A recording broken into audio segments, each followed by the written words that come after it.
ආයුබෝවන් යාළුවනේ සුබ දවසක් ඔයාලට ඔසෙස්සැග්‍රෝ YouTube channel එකට සාදරයෙන් පිළිගන්නවා. ඔයාලට පේනවා ඇති යාළුවනේ දිගටම මගේ වීඩියෝ බලුවා නම් දැන් ඔයාලට වෙනසක් වෙලා තියෙනවා කියලා පේනවා. ඔව් ඇත්ත ඒක. අදට දවස් 6යි මෙයාලට. ඉතින් අද මං බ්‍රූඩරෙන් අයින් කරා මෙයාලව. ඒ කියන්නේ සාමාන්‍යයෙන් බ්‍රොයිලර් පාලනයේදී යාළුවනේ ඒකට අපි කියන්නේ ඉඩ දෙනවා කියලා.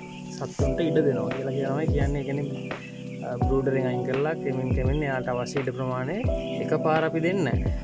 ඒ කියන්නේ අපිට දැන් ලොකු කූඩුවක් තිබ්බ කියලා මුළු කූඩුවට එකපාර දාන්නේ නැහැ වැටවුම. පොඩ එයාලා වැඩෙන වේගය අනුව තමයි එයාලට අවශ්‍ය ඉඩ ප්‍රමාණය අපි දෙන්නේ. ඒකට තමයි ඉඩ දෙනවා කියලා කියන්නේ. ඉතින් යාළුවනේ ඔයාලට පේනවා ඇති දැන් මම මෙයාට ඉඩ දීලා තියෙන්නේ. ඉඩ දෙද්දී බලන්න ඕනේ අත්‍යවශ්‍ය කරුණු ටිකක් මම ඔයාලට කියන්නම්. සාමාන්‍යයෙන් යාළුවනේ වැඩුණු බ්‍රොයිලර් එක සතෙකුට දෙන්න නිර්දේශ කරන ඉඩ ප්‍රමාණය වර්ග අඩි 1.1 අතර ප්‍රමාණය. ඒ ගානට දෙන්න කියලා තමයි කියන්නේ ඉඩ. නමුත් ඇත්තට මේක හරි. නමුත් සාමාන්‍යයෙන් උෂ්ණත්වය අධික ප්‍රදේශවල කියන්නේ පොළොන්නරුව, අනුරාධපුර, ත්‍රිකුණාමලය ඒ වගේ ප්‍රදේශවල යාළුවනේ සාමාන්‍යයෙන් එක සතෙකුට ඉඩ ප්‍රමාණය වර්ග අඩි 1.3ක් දුන්නට කමක් නැහැ. මොකද මෙයාලා රස්නෙට ගොඩක් සංවේදී. ඒ හින්දා වර්ග අඩි 1.3ක් එක සතෙක්ට දුන්නට කමක් නැහැ මේ ඉඩ ප්‍රමාණය. නැත්තම් අර මෙයාලගේ අර ආහාර ගනිද්දී ඇතිවන උෂ්ණත්වයත් එක්ක මෙයාලා මැරෙන්න තියෙන ප්‍රමාණය වැඩි වෙනවා. ඒක එහෙමයි. අනිත් එක යාළුවනේ මේ ඉඩ දෙනවා කියන එක ඉතාම වැදගත් සාධකයක් බ්‍රොයිලර් පාලනයේ. මොකද්ද ඒකට හේතුව? අපි වැඩියෙන් ඉඩ දුන්නොත්, ඒ කියන්නේ සතාට අවශ්‍ය ප්‍රමාණයට වඩා වැඩියෙන් ඉඩ දුන්නොත් එයා කරන්නේ එයා ඇවිදින ප්‍රමාණය වැඩි කරලා සහ පියාඹන්න හදනවා, තටු ගන්නවා, එයාලා සෙල්ලම් කරනවා. ඒ වගේ දේවල් වැඩි කරලා අපි දෙන ආහාරයේ තියෙන ශක්තිය එයාගේ ශරීරය වර්ධනය කරගන්න නෙමෙයි, අර වගේ ක්‍රියාකාරකම් වලට ශක්තිය යොදවලා අර ආහාරයේ නිපදවන ශක්තිය වැය කරනවා. මේ එයාලගේ ශරීරය වර්ධනය කරගන්න නැතුව ඉඩ වැඩි වුණාම. ඒ කියන්නේ ඒකට කියන්නේ යාළුවනේ FCR අගය කියලා. Food Consumption Rate. ඒ කියන්නේ අපි දෙන ආහාර කිලෝවකට මෙයාලා ශරීරයේ වර්ධනය කරගන්න මස් ප්‍රමාණය. ඒක තමයි FCR අගය කියන්නේ. ඒ FCR අගය වැඩි වෙනවා කියන්නේ යාළුවනේ අපිට පාඩු. ඒ කියන්නේ අපි දෙන ආහාර ප්‍රමාණයට මෙයාලාගේ ශරීරයේ වැඩි කරගන්න මස් ප්‍රමාණය අඩුයි. FCR අගය වැඩි වෙනවා කියන්නේ කනවා මෙයාලා අපි දැන් කිලෝ ගණක් ආහාර දෙනවා. නමුත් මෙයාලා මස් ප්‍රමාණය වර්ධනය කරගන්නේ නැහැ. ශරීරය වර්ධනය කරගන්නේ නැහැ. එතකොට FCR අගය වැඩි වෙනවා කියන්නේ ගොවියට පාඩුයි. ඒ කියන්නේ ගොවියා වියදම් කරලා ආහාර දීලා තියෙනවා. නමුත් සතා වැඩෙන්නේ නැහැ. ඉතින් ඉඩ වැඩි වුණාම අන්න ඒ වගේ පාඩු වෙන වැඩ තමයි, ඒ වගේ දෙයක් තමයි වෙන්නේ. ඊට අමතරව ඒ කියන්නේ ඉඩ මදි වුණාම වෙන්නේ සත්තු ගොඩාක් වෙලාවට කොටා ගන්නවා. කොටා ගන්න තියෙන හැකියාව වැඩි. ඊට අමතරව සත්තු තෙරපිලා මැරෙන්න තියෙන ප්‍රතිශතය වැඩි. ඊට අමතරව සත්තු ආහාර වලට ජලයට තියෙන තරංගකාරීත්වය වැඩි වෙනවා. එතකොට සමහර සත්තුන්ට කන්න බැරි වෙනවා. වතුර ගන්න බැරි වෙනවා. ඉඩ මදි වුණාම. ඒ හින්දා ඉඩ දෙන එක යාළුවනේ බ්‍රොයිලර් කල්පාන්තයේදී ඉතාම වැදගත් සාධකයක්. ඒ හින්දා දැන් බොහෝ වෙලාවට ගොඩක් කට්ටිය කරන්නේ කූඩුව ගහලා තමයි මේ පැටවු ටික, ඒ කියන්නේ පැටවු මෙච්චරක් දානවා කියලා හිතලා තමයි කූඩුව ගහන්නේ. එහෙම කරන්න එපා. දැන් අපි කූඩුවක් ගහනවා කියමුකෝ. අපිට දැන් යම් ඉඩ ප්‍රමාණයක අපි කූඩුවක් හදනවා. ඒ හදද්දී අපි තීරණය කරන්න ඕනේ මෙච්චර ප්‍රමාණයකට තමයි අපි මේ කූඩුව හදන්නේ. නැත්නම් කූඩුව හදලා මම මේකට සතු 2000ක් දානවා කියලා එහෙම හරියන්නේ නැහැ. අපි බලන්න ඕනේ අපිට කූඩුව හදලා අපිට මේකට කොච්චර සතු ප්‍රමාණයක් දාන්න පුළුවන්ද කියලා. එහෙම ඒකැන අපිට ආසාවට හෝ තියෙන අවශ්‍යතාවයට එහෙම සත්තුන්ම දාන්න බෑ. දැන් අපිට තියෙන්නේ සත්තු 1000කට ඉඩ ප්‍රමාණයක්. නමුත් අපි දාන සත්තු 1500ක් විතර. ඉතින් එහෙම වුණාම අර වැඩෙද්දී අන්තිමේදී අපිට නොදැනීම සත්තු මැරිලා එහෙම වෙලා පාඩු වෙනවා. ඒ හින්දා අනිවාර්යෙන් අපි සත්තු ඒ ටික හදන්න කලින් කූඩුව ගහන්න ඕනේ.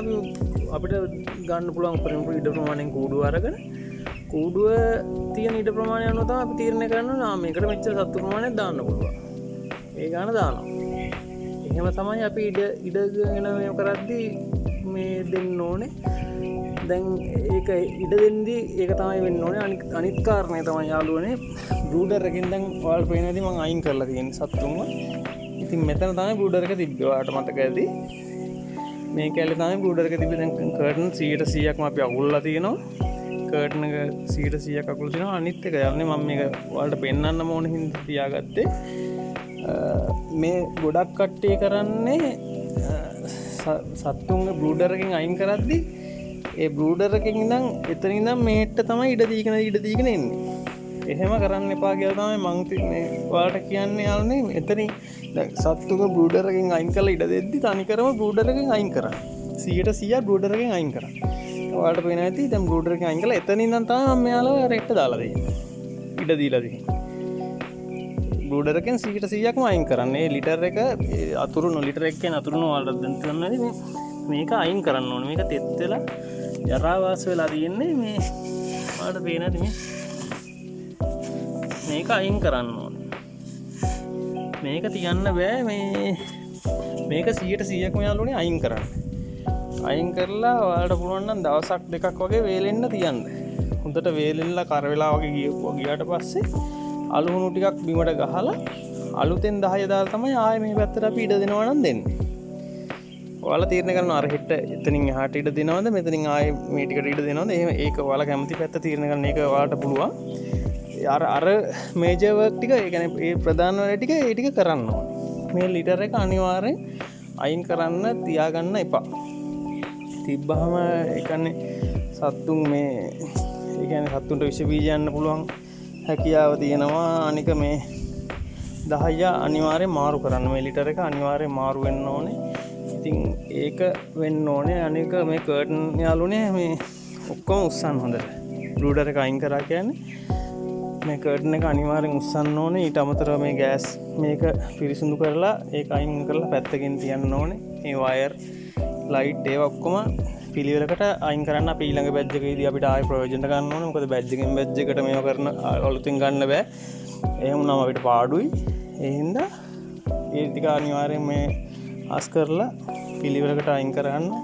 මේ තැටි යාළුවනේ අපි ඔයාලා කැමති නම් තමයි මේවා තියන්න ඕනේ. මම නම් දැන් මේ මගේ දෙකක් තියෙන ඉන්න තියන්නේ. ඒවත් අනිවාර්යෙන් අයින් කරන්න. බ්‍රූඩර් එකෙන් අයින් කරාට පස්සේ කැම වලට ඒවා තැටි වලට ඒවා තියන්නේ නැහැ. එතනින් ඒක එහෙමයි යාළුවනේ. අනිත් එක දැන් ඔයාලට පේනවා ඇති මේ කෑම වාදන ටර්බෝ බූස්ටර් එක ටර්බෝ ෆීඩර් එකට තමයි අපි තාමත් ආහාර දෙන්නේ. ඔයාලට පේනවා ඇති යාළුවනේ දැන් කලින් තිබ්බේ මං මෙන්න මෙහෙම බිමින් මේ ආහාර බඳුන මේ තනිකරම බිමින් තිබ්බේ. මේ ස්ටෑන්ඩ් එකේ නෙමෙයි තිබ්බේ. දැන් මං මේ ස්ටෑන්ඩ් එකේ තියන්නේ. ඔයාලට පේනවා ස්ටෑන්ඩ් එක තිබ්බම අර සතාගේ ආහාර ගන්න උස ප්‍රමාණයට තමයි මේක සෙට් වෙන්නේ. සතාගේ උස ප්‍රමාණය දැන් ඔයාලට පේනද යන්න දැක්කද? මේ එයා ගානට එයාට අර ආහාර ගැනීමේ පහසුවට තමයි උස සෙට් කරන්නේ. තව දවස් දෙකක් ගියාට පස්සේ යාළුවනේ මේක මෙහෙම අනිත් පැත්ත හරවනවා. අනිත් පැත්තට ආයේ මේක උඩින් තියලා. ඒ කියන්නේ ඔයාලට පේනද මේ උසයි දෙකක්. කියන්නේ මේ තව දවස් දෙකක් විතර ගියාට පස්සේ මේකට වඩා මේක තව චුට්ටක් උස් කරනවා. ඒ කියන්නේ අනිත් පැත්ත 100ට ඒ කියන්නේ 360ටම කරවලා අනිත් පැත්ත ගහුවා. ආයේ උඩින් තිබ්බා. ඒක තව චුට්ටක් උස් වෙනවා මේක. මේ ට්‍රේ එක තව චුට්ටක් මේ ගන්නට වගේ ඉස්ස. අන්න ඒ වගේ උස පොඩ්ඩක් වෙනස් කරන්න ඕනේ යාලා ආහාර ගන්න එතකොට. ආහාර ඉගැන්නේ යාලට පහසු වෙන්න ඕනේ ආහාර ගන්න. මොකද නැවිලා ඉස්සිලා ආහාර ගන්න බෑ යාලට. එහෙමුණාම යාලා ආහාර ගන්න අපිට නියමිත කාලයට නියමිත වේගයට සතා වර්ධනය කරගන්න බැරි වෙනවා. අනිත් එක යාළුවනේ දැන් ඔයාලට පේන ඇති දැන් මම ෆුල් එකක් දානවා කෑම. තව මේකට දාන්න පුළුවන්. මේ දාලා දැන් අඩු වෙලා තියෙන්නේ. සාමාන්‍ය මේ වගේ පොත්ත වගේ ගහෙන්න අනිකර ෆුල් එකක් දාන්න. දැන් කිසිම ප්‍රශ්නයක් නැහැ. සත්තු ආහාර ගන්නවා. ආහාර ගන්න වේගය වැඩි සහ මේ වතුර බෝතල් වලට උදේට වතුර එකක්ම පුරවලා දාන්න. අනිත් එක යාළුවනේ දැන් කල්යද්දී කියන්නේ සතා වැඩෙද්දී අපි මේක එල්ලන්න ඕන. සතාගේ උස ගන්නට හරින එල්ලනවා. එතකන් ඉන්න මේ වගේ ලෑලි කැල්ලක් උඩින් තමයි දැන් අලුතින් තියන්න ඕන. කලින් අපි නිකන් බිමුන් තිබ්බේ. දැන් එහෙම ලෑලි කැල්ලක් උඩින් කියන ඔයාලට තේරෙනවා ඇති. දැන් ආහාර බඳුන සහ ජල බඳුන සතාගේ උස අනුව අපි වෙනස් කරලා තියෙනවා. සත්තු වැඩෙද්දී උස යද්දී ආහාර බඳුනේ උස ජල බඳුනේ උස අපි වැඩි කරලා තියෙනවා. ඒක ඔයාලා පොඩ්ඩක් මතකේ තියාගන්න ඕනේ. ඒ වගේ කරද්දී අනිත් එක යාළුවනේ තව දෙයක් කියන්නම්. දැන් මේවා නම් මම මේ තියලා තියෙන මගේ ආහාර බඳුන් මදි හින්දා මට ප්‍රමාණය මදි හින්දා ඔයාලට කැමති නම් ඒක තියන්න පුළුවන් බිමින්. නැත්තම් මේවා තමයි ඒ කියන්නේ සත්තු වැඩෙද්දී මේවා උස්සලා මේක තමයි ලොකුම වාජනේ කිලෝ 8ක් දාන්න පුළුවන්. ඒවා නම් දැන් මම ඔයාලට ඒ කියන්නේ මේ ටර්බෝ ෆීඩර් ඇක්ටිව් ගොඩක් තියෙනවා නම් අරක මේ වාජනේ දාන්න ඕනේ නැහැ. මේක දැන් මට නැති හින්දා තමයි මම මේ තියලා තියන්නේ. සත්තු ආහාර ගන්නවා. ඒක නැති හින්දා තමයි ඒක තියලා තියන්නේ. අනිත් එක යාළුවනේ ඔයාලා පොඩ්ඩක් අවධානය දෙන්න ඕනේ මෙහෙම ඇවිදිද්දි. අපි දැන් කූඩුවේ ඇවිදිද්දි ආහාර බඳුනක් ඒ කියන්නේ ආහාර බඳුන් වලට ආහාර දාද්දී අපි කෑම උස්සගෙන වතුර උස්සගෙන යනවා. එහෙම යද්දී යාළුවනේ හොඳට බලන්න මෙහෙම ඇවිදිද්දි අනිවාර්යෙන් සත්තු අපි අඩියේ තියෙන තැනටම තමයි පයින්නේ. සතා අපි අඩියේ තියෙන තැනටම තමයි පයින්නේ. ඒ වුණාම අපිට පෑගිලා සතා මැරෙන්න තියෙන සම්භාවිතාවය වැඩි වෙනවා. සහ අනිත් එක දැන් ඒ වගේ වෙලාවට සතාව බේරන්න ගිහිල්ලා අපි වැටිලා ඊට වඩා ප්‍රමාණයක් සත්තු මැරෙන්න පුළුවන් අපිට යට වෙලා. ඒ වගේ අනතුරක් මට වුණා. ඒකයි මම ඔයාලට කියන්නේ අනිවාර්යෙන් මෙහෙම කූඩුවේ සත්තුත් එක්ක ගනුදෙනු කරද්දී සත්තුත් එක්ක ඇවිදිද්දි සත්තු ඉන්න වෙලාවට ඇවිදිද්දි අනිවාර්යෙන් ඒ ගැන හොඳටම අවධානයෙන් යන්න. ෆෝන් එක ඔබ වෙන අවධාන වලින් වෙන අයත් එක්ක එළිය අයත් එක්ක කතා කර බලන්න අනිවාර්යෙන් බලාගෙන ඇවිදින්න. සත්තු පයින්නේ අපි අඩියේ තියෙන තැනටම තමයි. ඒක හොඳටම අවධානයෙන් ඉන්න. එක සතෙක් හෝ මැරෙනවා කියන්නේ අපරාධයක්. ඒ හින්දා ඒක ගැන හොඳටම අවධානය දෙන්න. තව එකක් කියන්නම් යාළුවනේ 10 දාන විදිහ. දැන් ඔයාලට පේන ඇති බ්‍රූඩරෙන් අයින් කරලා අපි අලුතෙන් 10 දාලා තමයි මේ කරලා තියෙන්නේ. අපි අනිවාර්යෙන් ඉඩ දෙද්දි යාළුවනේ ඒ කියන්නේ අලුතෙන් තැනකට ඉඩ දෙද්දි 10 දාලා තමයි සත්තුන්ව මාරු කරන්නේ. ඒ කියන්නේ අලුත් ගෙදරකට ගෘහ භාණ්ඩ දාලා පදිංචිට යනවා වගේ තමයි. ඒ කියන්නේ අපි ගිහිල්ලා ගෘහ භාණ්ඩ ගන්න බෑ. ඒ කියන්නේ සත්තුන්ව දාලා 10 දාන්න බෑ. 10 ටික දාලා හොඳට කන්ඩිෂන් වෙලා ඒ 10 වල තියෙන ඩස්ට් එක යන්න පැයක් විතර තියලා ඊට පස්සේ තමයි අපි සත්තුන්ව මේකට මාරු කරන්නේ. මොකද අර 10 වල තියෙන ඩස්ට් එකට අනිවාර්යෙන් යාළුවනේ සත්තුන්ට සෙම්ම කැස්ස ඒ වගේ වැඩි වෙනවා අනිවාර්යෙන්. ඒක ඒ හින්දා සත්තු දාන්න කලින් පැයකට එකමාර දෙකකට විතර කලින් 10 ටික දාලා හොඳට ලෙවල් කරලා ලෙවල් කියන්නේ හරියටම ලෙවල් එක ඕනේ නැහැ. කඳු අරව මේ වගේ හිටින් නැති වෙන සාමාන්‍ය ගන්න 10 දාලා ඒ ටික දාලා තමයි අපි සත්තුන්ව මාරු කරන්නේ. දැන් අනික ගොඩක් වෙලාවට සමහර කට්ටිය කියන යාළුවනේ අඟල් 6ක් විතර 10 දාන්න අඟල් 8ක් 10ක් දාලා මේ 10 දාන්න. මම කියන්නේ එහෙම කරන්න ඕනේ නැහැ. මොකද 10කින් කරන්නේ සත්තුන්ගේ ජරා උරා ගන්න ටික ඒ ටික සහ සත්තුන්ට උෂ්ණත්වය සපයන්න. දැන් සත්තුන්ට ලොකු උෂ්ණත්වයක් අවශ්‍ය නැහැ. සෞම්‍ය දේශපාලනයේ සිසිලස තමයි ඕනේ. දැන් මෙයාට ආහාර ගන්න ඔයාලා කියන්නේ අඟලට අඩුවෙන් තමයි මම 10 දාලා තින්නේ. පස්සේ ඒ කියන්නේ මේ ලිටර් එක තෙත් වෙද්දි පොඩ්ඩක් මේ 10 ටික එකතු කරන්න. ඒක කමන්නේ. මුලින්ම 10 පුරව ගන්න එපා. එහෙනම් ඒක බොරු වැඩක්. 10 ඔයාලා මේ සල්ලි වලට ගන්නවා නම් ඒක එහෙමයි. කොහොම කරත් එහෙම 10 මේ ගොඩාක් පුරව ගන්න එපා. නිකන් අපරාධයක් වෙනවා. මේ කොහොමත් 10ක තෙත් වෙනවා. ඒ තෙත් වෙද්දි පොඩ්ඩක් 10 එකතු කරගන්න වෙනම. ඒක කමන්නේ. 10 නැතුව එකපාර ගොඩාක් දාගෙන අඟල් ගානක් දාගෙන එහෙම හදන්න එපා. 10 එහෙම අවශ්‍ය නැහැ. ඒක මේ මගේ අත්දැකීමෙන් මම කියන්නේ එහෙම. ඔයාලා මම හැමදාම කියනවා මම මේ මගේ අත්දැකීමෙන් මම ඔයාලට මේ දැනුම දෙන්නේ සහ මම ඉගෙනගත්ත දේ මගේ අත්දැකීමෙන් දෙන්නේ. ඉතින් ඔයාලා හොඳයි කියලා හිතන දේ ඔයාලා කරන්න. තමන්ට හොඳයි කියලා සහ තමන්ට පහසුයි කියලා හිතන දේ කරන්න. මම මේ කියන්නේ මගේ අත්දැකීම. අනික යාළුවනේ දෙයක් කරන්න යද්දී අනිවාර්යෙන් 10 දෙනෙක් ගත්තොත් අදහස් 10ක් සහ අත්දැකීම් 10ක් තියෙනවා. ඉතින් මේකෙන් අපි ගන්න ඕනේ අපිට හොඳයි කියලා හිතන දේ. දැන් මේක මගේ වැඩ channel එකේ මේක බැලුවාට තව channel එකක තව වෙන විදිහක් කියන්න පුළුවන්. ඒක එහෙම වෙන්න පුළුවන්. මොකද කෘෂි කර්මාන්තය කියන්නේ ඇග්‍රිකල්චර් කියන්නේ එක විෂයපතයක් නෙවෙයි. 2යි 3යි එකතු කරපුවාම 5යි වගේ තමයි. එක ඒවා එක 5ක් එකතු කරාම 5යි. අන්න ඒ වගේ තමයි. ඒ කියන්නේ එක දෙයක් කරන්න පැති ගණනාවක් තියෙන්න පුළුවන්. ඒ හින්දා ඔයාලට හොඳයි කියලා හිතන දේ හරිම දේ කරන්න. ඒ හින්දා දැන් මම කරන විදිහ තමයි මම මේ ඔයාලට කියන්නේ. ඒ වගේ හැමදේම දැනගෙන හරියට කරගන්න. ඊට අමතරව දැනගන්න දෙයක් තියෙනවා නම් යාළුවනේ කමෙන්ට් සෙක්ෂන් එකේ අනිවාර්යෙන් දාන්න. ඔයාලට උත්තර දෙන්න තව දෙයක් කියන්න යාළුවනේ මේ ඔටෝ ඩ්‍රින්ක් එක ගැන. ඒක මට අමතකුණා. දැන් ඔටෝ ඩ්‍රින්ක් වලින් වතුර දෙන්න හදලා තියෙනවා. තේනවනේ. ඔටෝ ඩ්‍රින්ක් වලින් වතුර දෙන්න අනිවාර්යෙන්. මොකද අපිට මැනුවල් දාන්න බෑ. සත්තු ප්‍රමාණය 300ක් වගේ ඉන්නවා නම් මැනුවල් දාන්න පුළුවන්. ඊට වැඩියෙන් ඉද්දි අනිවාර්යෙන් ඔටෝ ඩ්‍රින්කර්ස් ඕන වෙනවා. මොකද යාලා බොන වේගෙට අපිට වතුර තියන්න බෑ. දැන් වතුර බොනවා කෑම කනවා. වතුර බොන ප්‍රමාණයට යාලා කෑම කනවා. කෑම කන්න ප්‍රමාණයට වතුර බොනවා. ඔය දෙක සාමාන්‍යයෙන් පරස්පරව වගේ තේරුණාට ඒ දෙක තනිකරම 69 වගේ තමයි. කෑම කෑවොත් වතුර බොනවා, වතුර බිව්වොත් කෑම කනවා.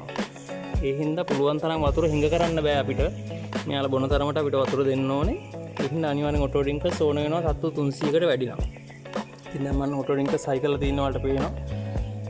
ඒකත් ඔළුවේ තියාගන්න යාළුවනේ. මීට අමතරව ඔයාලට දැනගන්න දෙයක් තියෙනවා නම් කමෙන්ට් සෙක්ෂන් එකේ දාන්න. මම පුළුවන් හැම එකකටම උත්තර දෙනවා.